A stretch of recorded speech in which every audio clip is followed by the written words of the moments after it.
Hello, everyone. Welcome to the 6th training course on disaster risk communication in the new normal. Our session for today will provide you with an overview of DRM terms and frameworks. So I'm Avelino Ave Florendo Filio Jr. I'm the Capacity Development Specialist of ADPC Academy. So this session is very interesting because we need to be cleared of terms. Before we operationalize something, the concept must at least be clear to us, the basic terms before we operationalize something. So this is the very purpose why we are having this specific session. So for this, we have two objectives. One is we'll describe the evolution of disaster risk management as a concept. So I'll take you through memory lane, how the DRM, which is what we have now, evolved. And of course, we'll be explaining selected terminologies for DRM following the UNDRR definitions given. So for the first objective, describe the evolution of the disaster risk management concept, we'll start with understanding and managing disaster, the shift in paradigm. So first, when disaster happens, we always say there's nothing we can do about it.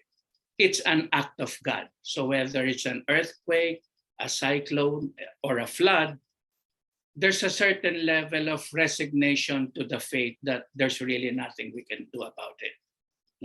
But later on, we realized that we can still do something about it because various disciplines evolve. One of which is the natural science approach, wherein by looking at how nature behaves, clouds, wind, rise in speed of flow of river, rise in levels of rivers or water, then they'll be able to predict what will happen next. So, but that's not enough to be able to manage disaster by looking at nature. Hence, with the development of science and technology, applied science approach in relation to disaster management was used. And one of the very interesting and practical applied science approach is what we call the GIS, if you're familiar with it, the Geo Information System, Geographical Information System. Imagine, nature science approach says that we'll be expecting heavy rains in the coming days because of certain behavior in nature.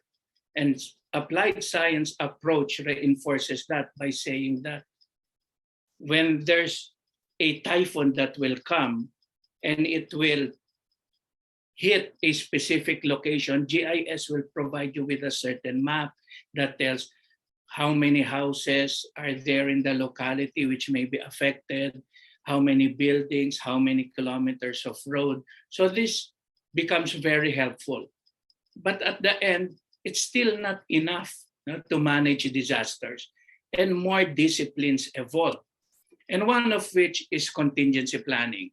So if you will notice, when we say contingency planning, the immediate thing that comes into our mind is when plan A fails, then we have to have plan B. When plan B fails, we have to have plan C. That in essence is also what you call contingency or contingency planning. But in the context of managing disasters, contingency planning is scenario-based, meaning, are we prepared for a worst case scenario? Worst case scenario. For example, in preparation for the flood or heavy rains, you prepared, for example, provisions for 200 families, okay? Evacuation for 200 families. But what if the case is that you'll have 1,000, 2,000 families affected? Are we prepared for that? Are we prepared for a worst case scenario? That, in essence, is contingency planning. And then emergency management, which is the key discipline now when we're talking of humanitarian response. Always remember, all disasters are emergencies, meaning we have to act quickly to save lives. No? All disasters are emergencies, but not all emergencies are disasters. So this is one of those disciplines as well that has evolved. And quite interestingly, while we have all of this, have you noticed that with the advance in technology, as I earlier mentioned, we have a fairly accurate early warning system. But why is it so difficult to move people despite the warning, despite the high level of accuracy? So a discipline evolved like, why do people behave the way they do? So this is where we look at how groups of people behave. So hence the social science approach. So what I'm just trying to emphasize here is that each bullet, all of this must be included, must be practiced in managing disasters. Now, we don't just rely on one bullet or two bullets. So we have to consider all of this. But I wanted to emphasize this from the resignation mentality to something that to something where we can do something about it. So I think this is the gist of the session. We'll explain selected terminology for DRM, following the ISDR definition, which is now the UNDRR. So what I'll do is, based on our experience, this session is best delivered face-to-face online. So I thought of what would be the best way for you to learn and enjoy the session. So what I'll do is I'll introduce a game.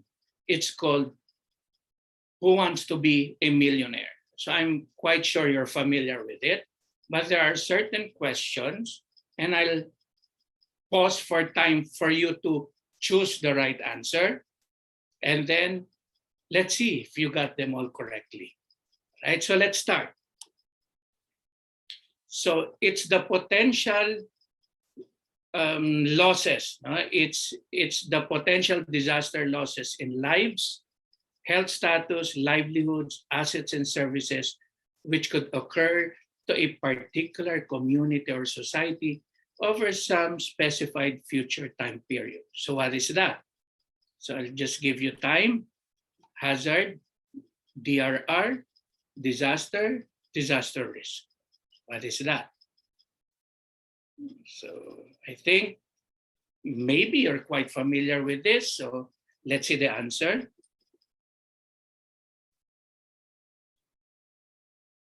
So when we're talking of potential disaster losses, we're talking here of disaster risk. As we go along, we'll explain this further. No? So, but I hope you got the first question correctly. Next, it is a dangerous phenomenon, substance, human activity, or condition that may cause loss of lives, livelihood, services, injuries, and other health impacts. No? So damage and loss in properties, socioeconomic disruption. So what is that? Accident, crisis, disaster, hazard, or none of the above. So I'll just give you 5 seconds. Okay, so I'm sure you'll get this correctly because it's relatively easy.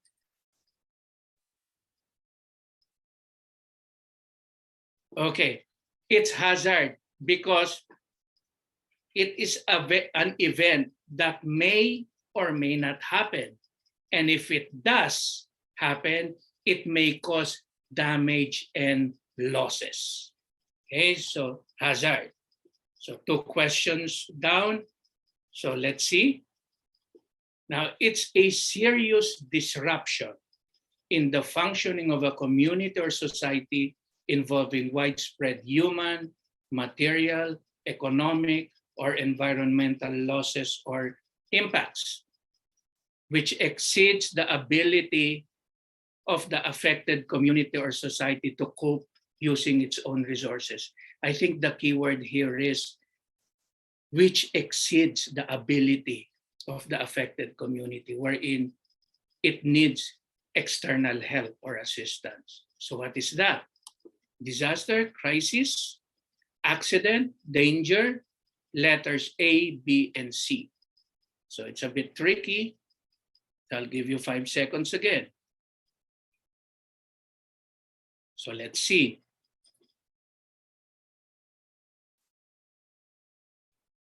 Okay, so 3 questions down. So I think most of you are still 3, no? Perfect. So let's just continue.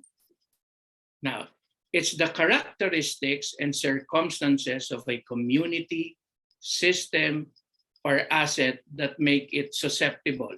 Keyword here, susceptible or prone to the damaging effects of a hazard. Let's say a flood. So you're being prone or susceptible to the damaging effects of flood. A, sensitivity, exposure, elements at risk, vulnerability. So again, I'll give you 5 seconds. It's a bit confusing and tricky here. So I'm sure some of you may have answered sensitivity, some answered exposure, some answered vulnerability. Okay, I think those are the 3 closest thing to the right answer. So let's see.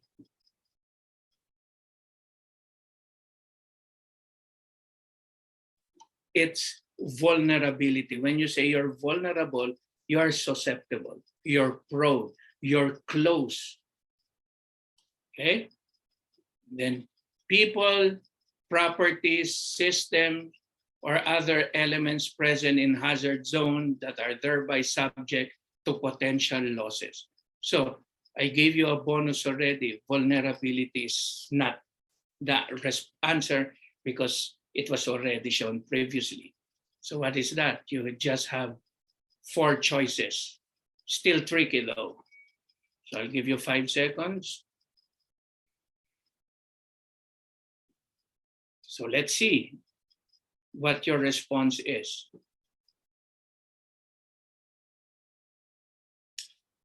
Exposure. Right? As I earlier said, we will go back to these terms as we summarize, so you'll have a better understanding. And then it's the ability of people, organization, systems using available skills and resources to face and manage the adverse conditions or emergencies or disasters. It's the opposite of vulnerability. So I think the key word here is the available skills and resources. So choices are relatively new here.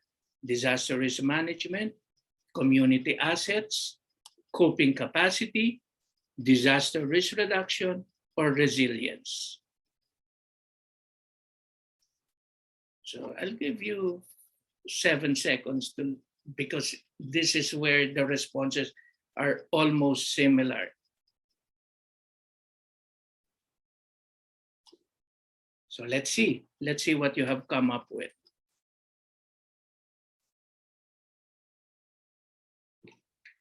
It's coping capacity, right? Now, what are the 4 components of disaster risk? So if you will notice, in those choices, 4 terms were already covered. So A, risk, exposure, hazard, vulnerability.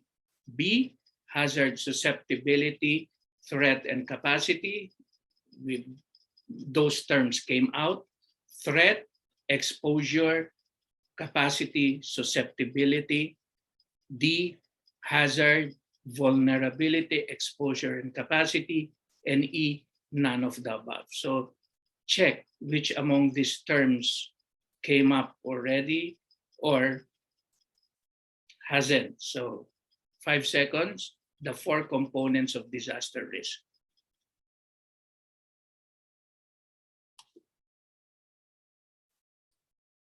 So let's see.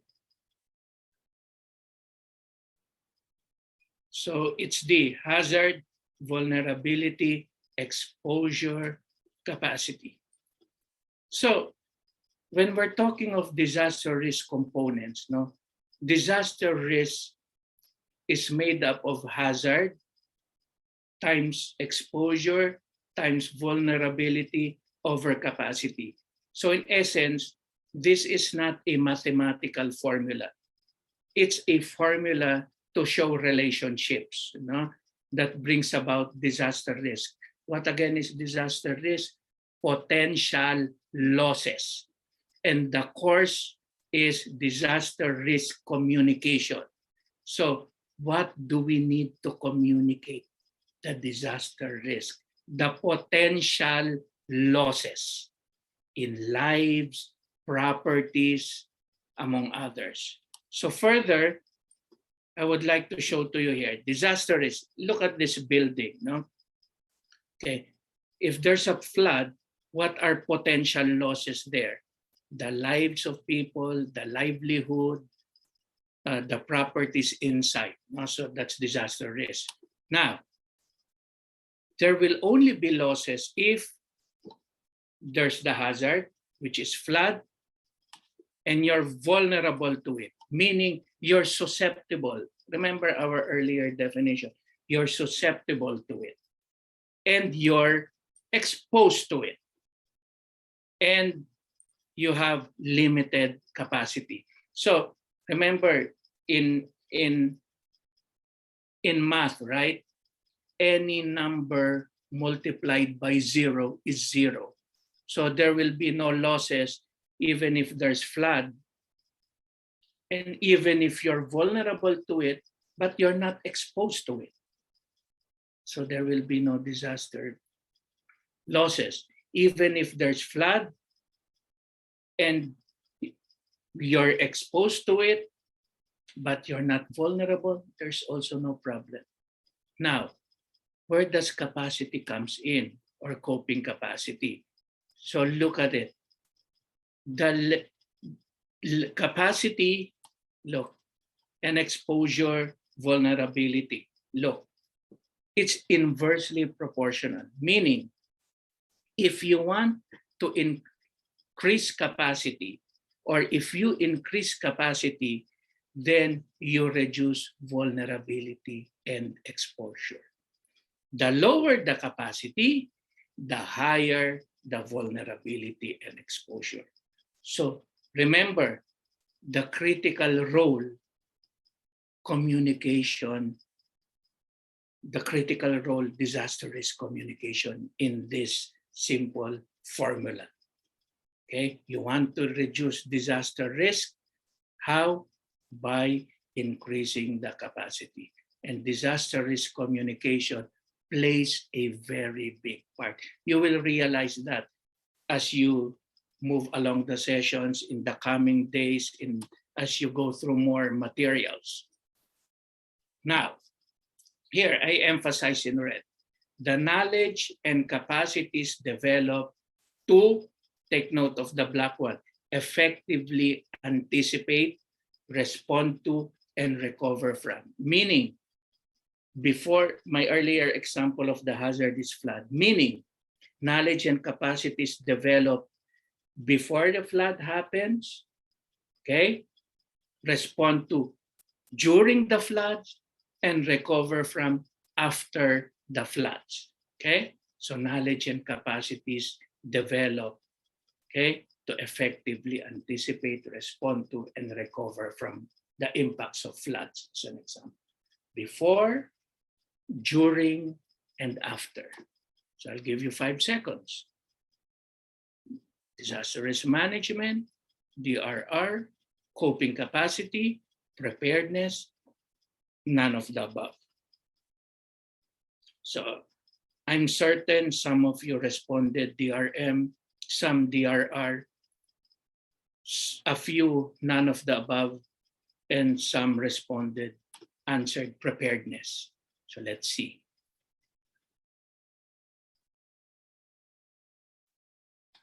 Correct. It is preparedness. Remember, effectively anticipate before it happens. That's why there's what we call prevention, okay, mitigation.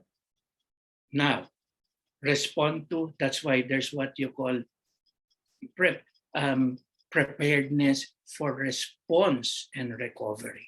So it's all about preparedness. Almost done. And then set of capacities needed to generate. I think the very important words here are generate timely and meaningful information. That's one, okay? To prepare and to act appropriately and in sufficient time. There's the urgency required here. So DRM, disaster risk management, prevention, early warning system. All of the above. So let's see.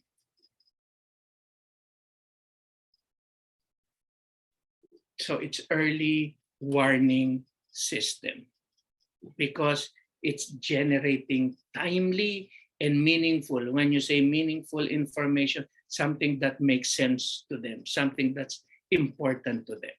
So when we discuss disaster risk communication in details, it's imperative. No? Eventually, the components and the principle of early warning system will be covered.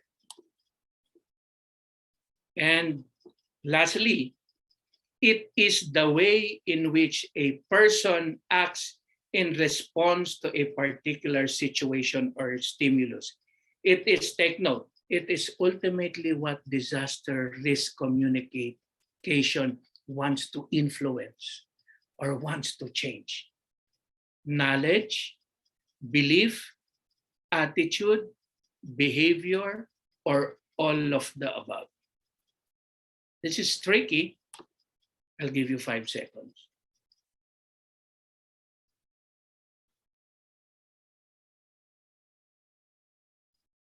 Okay, so some of you might be wondering, no, it should be all of the above. You're correct there. But what I'm trying to say is ultimately, why do we do risk communication? So that they will change their behavior. They will act accordingly. So if I were to go back, you do change knowledge. You do change their belief. We try to change their attitude. But even if you were able to change their knowledge and they become more knowledgeable and aware, even if they change belief and attitude, it's not a guarantee that there's a change in behavior. And my favorite example is this: knowledge, belief, and attitude. Smoking kills. Smoking is dangerous to your health. Everybody knows that. That's a common knowledge. Okay, it's a belief. But why is it that even those who believe that smoking is dangerous to their health, they still smoke? So I think the last slide here I want to show is disaster risk communication. At the end is we want to see change in behavior. Okay, most risk communication fail because what they just wanted is raise awareness. So raising awareness is not the end. It's the means to an end. And the end must be change in behavior. Right? So in summary, we've discussed earlier, there were examples of, I didn't define DRR, disaster risk management, so there were in the choices. But let's make things clear. Now, so when we're talking of DM, disaster management, you're simply talking of events as it happens. So when there's a flood, which is my earlier example, when there's flood or earthquake or drought, okay, you can simply respond and recover. Can you still prepare when earthquake is there? Not anymore. You can just respond and later recover. When there's a flood, Can you still prepare? Not anymore. You'll just have to respond and recover later on. Now, why is there an overlap in circles? Because there's also what you call early recovery activities. In fact, part of some response like food for work, cleaning debris, while it's a response operation, in essence, is also a early recovery activity. So there's a certain level of overlap in there. On the other side of the circle, we have DRR. Disaster risk reduction is an everyday thing. It's an everyday task that we need to do. And it involves three important things. Prevention, meaning outright avoidance of the impact of an event, let's say flood or cyclone. Can you prevent flood and cyclone? No. Or can you prevent cyclone? No. But you can prevent its impact. We're looking here of impact. Okay, outright avoidance. But in case you cannot prevent or outrightly avoid the impact, then you can at least mitigate or lessen the impact. And of course, preparedness, which is the bigger circle. Now, as I earlier pointed out, preparedness overlaps with disaster management because there's what you call preparedness for response and preparedness for recovery. In fact, the quality of your response and recovery is measured by how well you prepared. Okay? And the biggest circle is what you call the disaster risk management. And disaster risk management facilitates sustainable development. And take note, disaster risk communication plays a very big part because, again, disaster risks are what? Potential losses. And in each of this circle, communication plays a vital part in prevention, mitigation, preparedness, even in response and recovery. So that, in essence, are the relationships, the terms, the relationships, and the importance of disaster risk communication in this very short session. So I hope we were at least able to describe the evolution of the disaster risk management as a concept. And what are those? Initially, act of God, a seeming resignation. We also have the natural science approach where we look at how nature behaves. We have the applied science approach wherein we use advances information in technology like early warning system, like GIS, among others. We also had contingency planning, looking at worst case scenarios. Are you prepared for a worst case scenario? And then we have the emergency management, wherein how do we save lives quickly, the basis for humanitarian response. And lastly, the social science approach, wherein we provide human dimensions to all of this, like why do people behave the way they do? So the importance of being empathetic to them, putting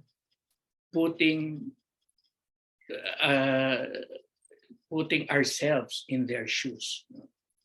And of course, I hope we were able to explain selected terminologies for DRM following the UN DRR definitions given.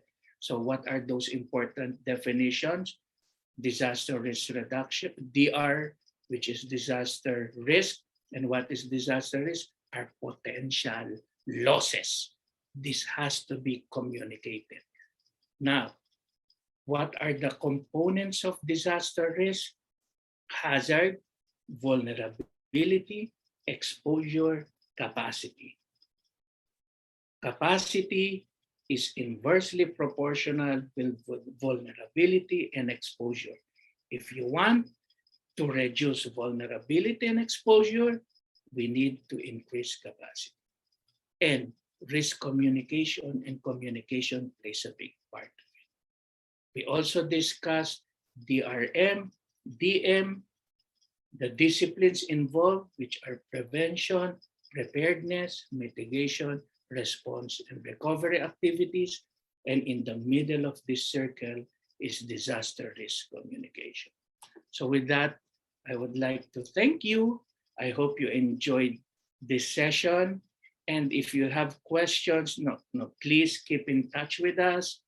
We have sessions on mentoring and coaching. So we're always, for the next 3 weeks, we'll always be there if you need some things, some support needed. So with that, so thank you and see you again in the next sessions. Thank you.